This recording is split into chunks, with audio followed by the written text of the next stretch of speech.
அபூதாவுதுல ஹதீஸ் வருது, ஸல்லல்லாஹு அலைஹி வஸல்லம் சொன்னாங்க, உம்ரானு பைத்தில் குதுஸ் கராபு யஸ்ரிப் என்றாங்க. மஸ்ஜிதுல் அக்ஸா யூதர்களால் நிர்மாணிக்கப்படுறது மதீனாவுடைய அழிவுண்டாங்க. 2018 யூதர்கள் சலோமான் டெம்பிள் என்றத மஸ்ஜிதுல் அக்ஸாக்கு அவங்க சொல்ற பேர், அதை திரும்ப கட்டுறதுக்கு பவுண்டேஷன் போட்டாங்க, அடிக்கல் வச்சாங்க, வச்சு வேலை நடந்து கொண்டீங்க. இதுதான் ஹராபு யஸ்ரிப் பண்ணாங்க, மதீனாவுடைய நாசம் பண்ணாங்க. இன்னைக்கு ஜசீரத்துல் அரப நாசமாக்குறதுக்கு ஆக கொடிய ஆட்சியாளர்கள் நியமிக்கப்பட்டுட்டாங்க. இவ்வளவு காலம் வரலாறுல இப்படி கல்ல சவுதி என்றா, இவ்வளவு கால வரலாறுல இப்படி கல்ல. இன்னைக்கு எந்த டான்சிங் கூத்து பொம்புலேல் அனாச்சாரத்துல மறுவா தியேட்டர்கள் பகிரங்கமா மியூசிக்கல் ஷோஸ், உலமாக்களை ஜெயில போட்டு விருது வழங்கப்படுறது டான்சிங் கேர்ள்ஸுக்கு. எங்க இது சவுதியில ரசூல் ஸல்லல்லாஹு அலைஹி வஸல்லம் இதை சொல்லிட்டு சொன்னாங்க, வஹராபு யஸ்ரிப் குரூஜுல் மல்ஹமா. இந்த மதீனா கராபாகிறது, மல்ஹமா வெளியாகிறது. இது சஹீஹான ஹதீஸ், அபூதாவுதுல வருது. மதீனா கராபாகிறது, மல்ஹமா வெளியாகிறது. மல்ஹமாண்டா உலகம் ரெண்டா பிரிச்சு போராடும். ஒரு யுத்தம் ஒன்று நடக்க போகுது, அதுல உலகம் ரெண்டு சைடுக்கு நிற்கும். இன்னைக்கு அடையாளப்படுத்துறாங்க. ரஷ்யாவும் அமெரிக்காவும் ஒரு வார் செய்ய போறாங்க. ரஷ்யாவோட கொஞ்ச நாடுகள் சேரும், மற்ற நாடுகள் அமெரிக்காவோட சேரும் என்று ஆய்வுகள் சொல்லுது. இப்ப இவங்க யார் சண்டை பிடிச்சாலும் அவங்களுக்கு தேவையான சாமான் என்னண்டா சில்க் வே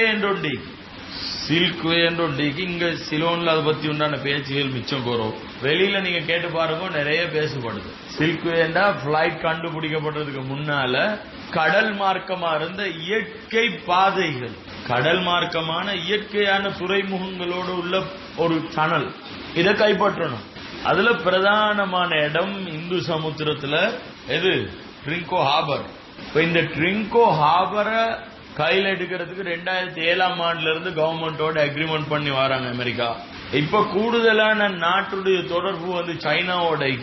இப்ப இந்த சைனாவை வெளியே போட்டுட்டு அமெரிக்கா எப்படி உள்ளுக்கு வார என்ற தலைப்பு தான் இங்க ஓடுது. எதுவும் மறைச்சொலிச்சு பேச வேண்டிய அவசியம் இல்ல. திட்ட தெளிவா கண் முன்னுக்கு நிக்கிற துப்பரவான சபப் இது. இந்த எங்களை அடக்கி ஆள்றது, நாட்டுல ஒரு கலவர நிலைமை உண்டாக்கி வைக்கிற நிலைமைக்குது. இது அவங்க உள்ளுக்கு வரும் வரைக்கும் நடக்கும். அதுக்குரிய மிஷன்ஸ் வேலை பார்த்துக்கொண்டு ஏதோ முஸ்லிம்கள் அல்லாஹ்வை நெருங்கி அல்லாஹ் கிட்ட துஆ செய்யதான் இந்த நிலைமையை சீராகும்.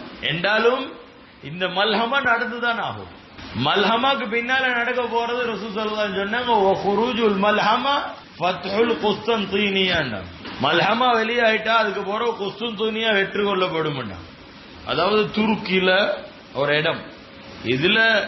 இதுக்கு முன்னால எதிர விஷயத்துல இன்னும் ஒரு ஹதீஸ் ரசூல் ஸல்லல்லாஹு அலைஹி வஸல்லம் சொன்னாங்க, இந்த குஸ்தன்தீனியாவை எங்கட முஸ்லிம்கள் வெற்றி கொள்ளுவாங்க. ஃபனிஅமல் அமீரு அமீருஹும் வனிஅமல் ஜைஷு ஸாலிகல் ஜைஷன்னாங்க ஸல்லல்லாஹு அலைஹி வஸல்லம். அந்த படையுடைய அமீர் தான் மிக சிறந்தவர், சிறந்த மனிதர். அதே மாதிரி அந்த படை மிக சிறந்த படை. அது உஸ்மானியர்களுடைய ஆட்சியில முஹம்மது அல் ஃபாத்திஹ் என்றவர் மூலமா அதாவது அந்த குஸ்துன்துனியா வெற்றி கொள்ளப்பட்டுச்சு. அதுல நிஅமல் அமீர் மாத்துரிதி அகீதால ஹனஃபி மதுஹப்ல இருந்தார். ரசூல் ஸல்லல்லாஹு அலைஹி வஸல்லம் எந்த அமீரை சிறந்த அமீர் என்றாங்களோ அவர் மாத்துரிதி அகீதா ஹனஃபி மதுஹப். எந்த படையை சிறந்த படை என்றாங்களோ அந்த படையில அதிகமானவங்க அஷாரிகள், ஷாஃபியாக்களும் இருந்தாங்க, ஹனஃபியாக்களும் இருந்தாங்க. எல்லாம் சகோதரர்கள் அந்த படையில இருந்தவங்களோட அகீதா சீரில்லண்டா ரசூல் ஸல்லல்லாஹு அலைஹி வஸல்லம் சொல்லலுமா? இந்த படை சிறந்த படை. இது அஹ்லுஸ் சுன்னா வல் ஜமாஅவினர்கள் என்றவங்க அஷாரிய மாத்துரிதி அகீதாவுலையும் ஏதாவது ஒரு மதுஹபை பின்பற்றக்கூடியவர்களாகவும் இருந்தவர்கள் என்பதற்குரிய ஆதாரம்.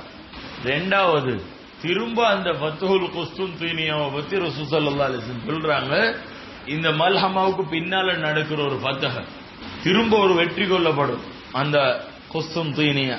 அப்ப நடக்கக்கூடிய அந்த போர் அது எப்படியானதா இருக்கும், அது எந்தெந்த விஷயங்களை உள்ளடக்கியதா இருக்கும் என்றதெல்லாம் நிறைய பேசப்பட்டு. அப்ப அந்த ஃபத்ஹுல் குஸ்தந்தீனியாக்கு பின்னால் என்ன நடக்கும்ன்றாங்க ரசூல் ஸல்லல்லாஹு அலைஹி வஸல்லம், வஃபத்ஹுல் குஸ்தந்தீனியா குரூஜு தஜ்ஜால். இந்த ஃபத்ஹுல் குஸ்தந்தீனியாவோட தஜ்ஜால் வெளிப்படுவான்னு.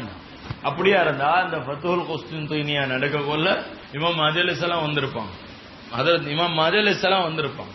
அவங்களோட ஆட்சியில கைப்பற்றப்படும். அதோட தஜ்ஜால் வெளிப்படுவான். வேளாண் சகோதரர்களே பெரியவர்கள, கியாமத்துடைய மிச்சம் நெருக்கமான ஒரு காலத்துல வாழ்றோம். கடைசி காலமன்றதுல எந்த சந்தேகமும் இல்லை. அப்படியான அலாமாத்துகள், அடையாளங்கள் நடந்து கொண்டு இந்த அடையாளங்களை அடையாளப்படுத்துறவங்கல்ல இன்றைக்கு மிச்சம் முன்சப்ல இருக்கிறாங்க கிறிஸ்தவர்கள். ஆர்சியும் தான், நன்னார்சியும் தான். குறிப்பா நன்னார்சியை சேர்ந்த பாதிரிமார்கள் இதெல்லாம் அடையாளப்படுத்தி சொல்றாங்க. இன்னைக்கு இதுதான் நடக்குது என்றதை அடையாளப்படுத்துறாங்க. வேதத்திலிருந்து சொல்றாங்க. எந்த வேதம் மாற்றப்பட்டது என்று நாங்க விசுவாசிக்கிறோமோ அதனுடைய சில முன்னோடிகளை வச்சு விஷயங்களை சொல்லி கொண்டு போறாங்க. எங்கள்கிட்ட தெளிவான குர்ஆன் இருக்குது, தெளிவான ஹதீஸ் இருக்குது. இதை எங்கட இமாம்கள் ஆய்வு செஞ்சு எழுதி வச்ச எழுத்துக்கள் இருக்குது. இந்த ஜமான்ல எந்த அளவு அல்லாஹ் மனிதன் நெருங்குவானோ அந்த அளவு இந்த ஜமானுடைய விளக்கம் அவனுக்கு கிடைக்கும். அதனால